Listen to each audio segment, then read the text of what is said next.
पटना से बिलोंग करता हूँ और भोपाल में मैं पिछले 3 साल से बैंकिंग की तैयारी कर रहा हूँ। अच्छा, तो स्टार्टिंग से आपने बैंक की तैयारी, आपका क्या एम था? स्टार्टिंग से ही बैंक का एम था, चाहिए तो बैंक की चाहिए और कुछ नहीं। अच्छा, तो आपने कॉलेज के साथ ही तैयारी की या फिर? नहीं, कॉलेज के साथ नहीं, ग्रेजुएशन के बाद मैंने थोड़ा सोचना पहले चाहिए था, लेकिन ग्रेजुएशन के बाद सोचा तो बैंकिंग में। कैसी क्या मतलब आपका क्या रूटीन रहता था दिन भर का, और कैसे क्या इंग्लिश वगैरह उसके अंदर क्या मेरा क्या? रूटीन ऐसा था कि स्टार्टिंग में जब मैं आया था तो स्टार्टिंग में तो सर से जो बेसिक मार्गदर्शन मिला है उसने सबसे ज़्यादा हेल्प की।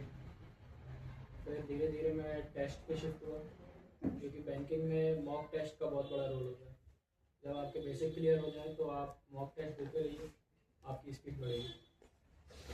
बाकी स्टार्टिंग के बाद मतलब कि जब बेसिक क्लियर हो गया उसके बाद मैंने लाइब्रेरी ज्वाइन की, क्योंकि मुझे एक मतलब कि ऐसा एनवायरनमेंट चाहिए था जहाँ मैं शांति से पढ़ सकूँ। ये मेरा IBPS क्लर्क में सिलेक्शन हुआ है।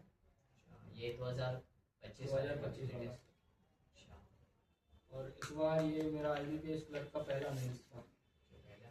पहले तो मैंने दिए थे लेकिन IBPS क्लर्क के मेंस नहीं निकले थे, इसलिए क्लर्क के 3 बार दिए, 3 बार प्री निकले, उसका मेंस नहीं निकला, उसका इस बार नहीं निकला लेकिन IBPS का निकल गया। CO के भी मेंस निकले हैं पर उसमें इंटरव्यू में रह गए। क्या क्या सब्जेक्ट क्या क्या रहते हैं उसमें? सब्जेक्ट आपको प्री में 3 सब्जेक्ट देखने को मिलते हैं, मैथ, रीजनिंग एंड इंग्लिश। वहाँ पे इंग्लिश का ज़्यादा वेटेज होता है, मैथ और रीजनिंग का भी है नंबर, लेकिन इंग्लिश बढ़ा के। उसके बाद मेंस में आपके तीनों सब्जेक्ट रहते हैं, लेकिन GS इंक्लूड हो जाता है। GS में आपसे पिछले 1 साल का करंट अफेयर्स पूछते हैं, तो आपको वो रेडी करना पड़ता है। बैंकिंग में सबसे बड़ी दिक्कत यह है कि आपको प्री का रिजल्ट मेंस के पेपर के मात्र 10 दिन पहले दिया जाता है। तो आप ये नहीं सोच सकते कि आप 1 साल का करंट अफेयर्स 10 दिन में कर लोगे, तो आपको करंट अफेयर्स पहले से लेके चलना पड़ता है। करंट अफेयर्स फिर कहाँ से पढ़ते थे आप? करंट अफेयर्स में ऑनलाइन जो अपने यूट्यूब पे डेली का करंट अफेयर्स आता है, पटना से पढ़ता था, डेली का 1 घंटे की क्लास अटेंड करता था, उसके नोट्स बनाता था, बाद में रिवाइज करता था। और एकदम से देखो नहीं निकलता, देख लो 2-2 3 आपने दिया क्लर्क का, नहीं निकला, उसमें कंप्यूटर में ध्यान नहीं समझ। अरे कोई एक टारगेट लेके चलेंगे ना, मतलब लगता जरूर चाहिए। उनके साथ भी देखो जनवरी से भी खाली हो जाते थे। अरे बैंक के पूरे पेपर जनवरी तक निपट जाते हैं, नहीं भाई फरवरी मार्च अप्रैल लग गया, फिर अकेले तो कोई चिंता, क्या करो घर वाले भी कहते भाई क्या करो, कुछ हो ही नहीं जाता। मेन समस्या वही जाती है, फरवरी मार्च अप्रैल मई, फिर जून से फिर टॉपिक पेपर चालू है।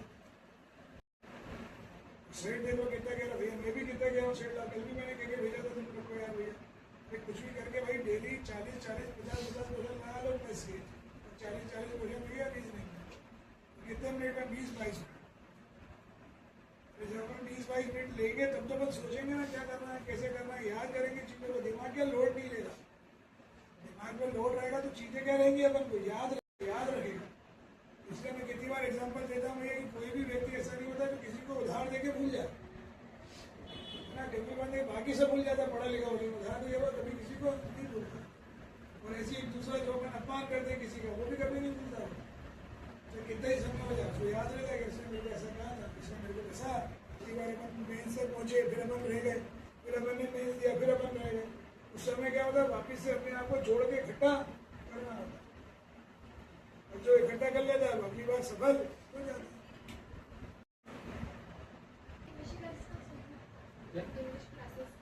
इंग्लिश क्लासेस वैसे तो एक बैंक के लिए स्पेशल मैम और निविशा में स्टार्टिंग में पढ़ा था, उससे 2-3 महीने ऑनलाइन क्लास अटेंड की थी, उसके बाद सिर्फ मॉक टेस्ट लगा है, उससे हो गया। मेरिट लिस्ट उसकी मेन से बनती है, फिर प्रीलिम्स मेंस में? प्रीलिम्स का कोई वो नहीं, प्रीलिम्स सिर्फ आपको क्वालिफाई करना पड़ता है, उसमें कट ऑफ क्वालिफाई करना पड़ता है, बाकी मेंस की आपको मेंस से डायरेक्ट रैंक हो जाती है। नंबर के बेसिस पे आपको प्रेफरेंस मिलता है, जैसे आपने जो बैंक प्रेफरेंस में डाली है तो नंबर के बेसिस पे मतलब रैंक अच्छी रहती है तो रैंक अच्छी रहती है तो आपने ये चूज़ किया। इसका कट ऑफ पिछली बार तो गया था 76, जबकि पिछली बार सीट्स अकेली 5000 थी लगभग इंडिया में, इस बार सीट्स लगभग 15000, लेकिन फिर भी कट ऑफ बढ़ गया, कट ऑफ हुआ 78 क्योंकि कॉम्पिटिशन ज़्यादा था। आपके कितने आए थे? मेरे टोटल 95 12 नंबर ज़्यादा कट ऑफ से। कई बार क्या होता है, कट ऑफ से जो 1-2 नंबर के ऊपर रहते हैं उनको रिजर्व लिस्ट में डाल देते हैं। हाँ, अब आप 3 रिजर्व लिस्ट का वेट करते रहो आप 1 साल के, तो आपको हमेशा ये सोचना पड़ता है कि आप कट ऑफ का ना सोचें, आप सोचो कि आपको मैक्सिमम से मैक्सिमम करना है, क्योंकि बैंकिंग में नॉर्मलाइजेशन बहुत होता है। जैसे दूसरे पेपरों में सेक्शन वाइज कोई ऐसा क्राइटेरिया नहीं रहता, लेकिन आईबीपीएस में तो सेक्शन फिक्स रहते हैं, तो उसको आपने कैसे टैकल किया?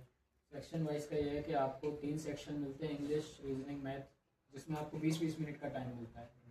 आप कितनी पहले कर लो, आप 20 मिनट के पहले दूसरे सेक्शन पर मूव नहीं कर सकते। और आपके इंग्लिश में 20 मिनट में आपको 30 क्वेश्चन अटेंड करने पड़ते हैं, किसी भी प्री में देख लो, आप पीओ हो या क्लर्क हो। मैथ में आपको 20 मिनट में 35 क्वेश्चन करने पड़ते हैं, और रीजनिंग में भी सेम 35 क्वेश्चन करने पड़ते हैं। अब आप उसको टैकल ऐसे कर सकते हो कि आप सेक्शनल मॉक हो, आप ओवरऑल मॉक तो दे ही रहे हो, ओवरऑल जो 1 घंटे का मॉक टेस्ट है वो आप दो, आप उसके पहले सेक्शनल लगाओ। आप जितने सेक्शनल लगाओगे, ठीक है, 20 मिनट में आपकी उतनी स्पीड बढ़ती जाएगी, आपको फिर आदत हो जाएगी, क्योंकि 20 मिनट है, आपको पता है अकेला 35 क्वेश्चन करने हैं, तो आप उस चीज़ को शॉर्टकट में करने का देख लो। और बैंकिंग में कई क्वेश्चन ऐसे होते हैं जिनको आप देख के सॉल्व कर लो, अगर आपको उसके पीछे का वो पता है लॉजिक। कई क्वेश्चन होते हैं तो आप देख के सॉल्व कर सकते हैं, जिसमें आपको पेन चलाने की जरूरत नहीं, वो आपको एक्सपीरियंस से धीरे धीरे आप टेस्ट देते जाओगे आपको पता पड़ जाएगा ये होता कैसे। में नंबर बढ़ते भी और कम भी नंबर बढ़ते भी है, कम भी होते हैं, शिफ्ट वाइज रहता है। शिफ्ट वाइज रहता है, जैसी शिफ्ट आपको मिलती है। और तुम लोगों को क्या कह रहा हूँ मैं, भैया समय कम करके एक्यूरेसी मेंटेन करो, पूछ उसको। शुरू से मैथ्स का बैकग्राउंड वीक था, मैं बैंकिंग लाइन में आया था इंग्लिश के भरोसे, लेकिन बाद में पता पड़ा कि आप अकेले एक सब्जेक्ट के बेस पे नहीं कर सकते, आपको बाकी सब्जेक्ट भी स्ट्रॉन्ग करने पड़ेंगे। धीरे धीरे मैथ्स स्ट्रॉन्ग हुई। मैथ्स आपकी तब स्ट्रॉन्ग होती है जब आप अपने बेसिक को क्लियर रखो और प्रैक्टिस करते जाइए। आपका बेसिक क्लियर है, आप प्रैक्टिस करते जाइए, आपके मैथ बनेंगे। आपने पूरी मैथ्स मतलब कोचिंग में ही पढ़ी है? हाँ, स्टार्टिंग से।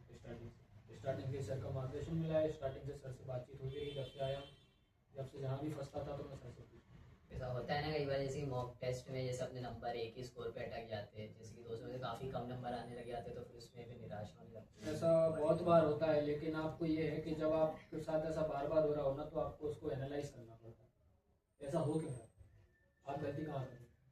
अगर आपको गलती पता पड़ गई है तो आप उस चीज़ की बार बार प्रैक्टिस करो, कॉन्सेप्ट दोबारा क्लियर करो। दिन में एवरेज देखा जाए तो 7 घंटे। 7 घंटे मतलब रोज कंटिन्यू रेगुलर मॉक टेस्ट के साथ 7 से 8 घंटे हो जाते हैं।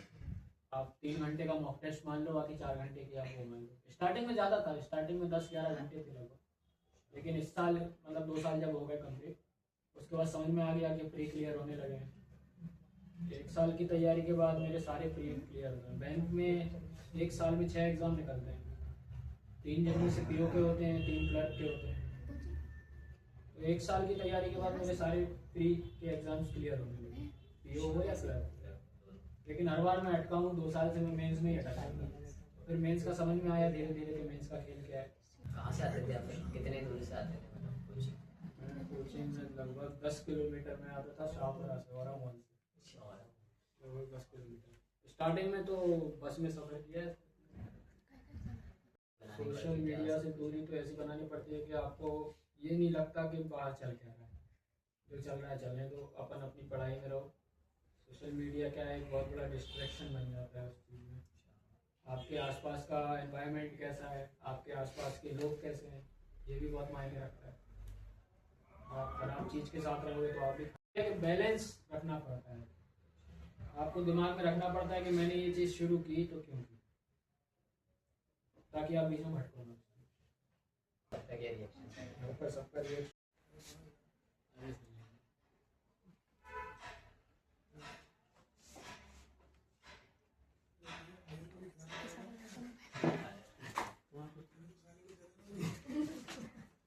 इससे तो मैंने मेंस के टाइम पे नोट्स मांगे।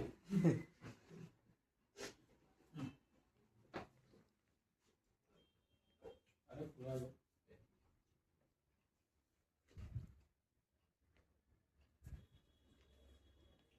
अरे पूरा ले लो, सब तरह तोड़ने की जरूरत नहीं है।